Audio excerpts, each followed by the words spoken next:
24 ఫ్రేమ్స్కి సంబంధించి ఎప్పుడూ ఏదో ఒక చిన్న చిన్న సమస్యలు వస్తూనే ఉంటాయి. కాకపోతే వాటిని బయటికి రాకుండా లోపలే సాల్వ్ చేసేసేవాళ్ళు. గతంలో దాసరి నారాయణరావు గారు ఉన్నప్పుడు ఈ సమస్యలు ఏదైనా వస్తే వెంటనే పరిష్కార మార్గం అయితే చూపించేవాళ్ళు. ఇప్పుడు దాసరి నారాయణరావు గారు లేని నేపథ్యంలో ఇక నిర్మాతలందరూ కలిసి నిన్న వెళ్ళి చిరంజీవి గారిని కలవడం జరిగింది. ఇప్పుడు సినీ ఇండస్ట్రీకి సంబంధించి ఆయనే పెద్ద దిక్కు అంటున్న నేపథ్యంలో మరి చిరంజీవి గారు కూడా స్పందించడం జరిగింది. మీ వెర్షన్ మీరు చెప్పారు. కార్మికులకు సంబంధించి వాళ్ళకి ఎటువంటి సమస్యలు ఉన్నాయో వాళ్ళని కూడా అడిగి తెలుసుకుంటాను. ఈ సమస్యకి 2-3 రోజుల్లో పరిష్కారం చూపిస్తాము అని చెప్పడం జరిగింది. అయితే కార్మికులు వచ్చేసి మేము చాలా వర్క్ చేస్తున్నాము, 15 గంటల పాటు శ్రమిస్తున్నాము, మాకు జీతాలు పెంచాల్సిన అవసరం ఉంది అని చెప్పి వాళ్ళు చెప్తున్నారు.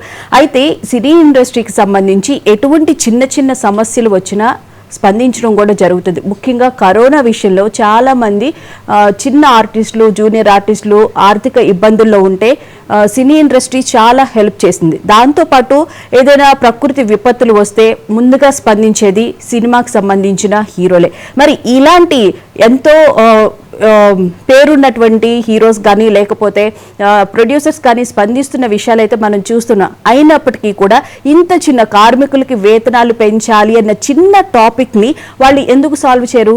ఎందుకంటే డెఫినెట్గా సినీ ప్రపంచంలో ఇదంతా వాళ్ళు ఒక కుటుంబం అని చెప్తున్న నేపథ్యంలో ఈ ప్రపంచానికి సంబంధించి ఈ కుటుంబంలో ఏదైనా చిన్న చిన్న సమస్యలు వచ్చినా 1-2 రోజులు ఉంటాయి, తర్వాత సాల్వ్ అయిపోతాయి. మన పెద్దవాళ్ళందరూ కూర్చుని దీనికి ఒక మంచి సొల్యూషన్ ఇస్తారని చెప్పి ఆశిద్దాం. అయితే ఇక్కడ ముఖ్యంగా గమనించాల్సిన విషయం ఏంటంటే ఉస్తాద్ భగత్ సింగ్ ఈ సినిమాకి సంబంధించి షూటింగ్ జరుగుతున్నప్పుడు కార్మికులు అక్కడికి వెళ్ళి షూటింగ్ జరగకుండా అడ్డుకోవడంతోనే అసలు ఇప్పుడు ఇదంతా వచ్చింది. ఎందుకంటే కార్మికులు పెద్ద సినిమా హీరో లేకపోతే పవన్ కళ్యాణ్ గారు ఈ సమస్యకు సంబంధించి ఒక సొల్యూషన్ ఇస్తారు అని చెప్పి భావించిన నేపథ్యంలోనే వీళ్ళు కార్మికులు సమ్మె చేపట్టారు.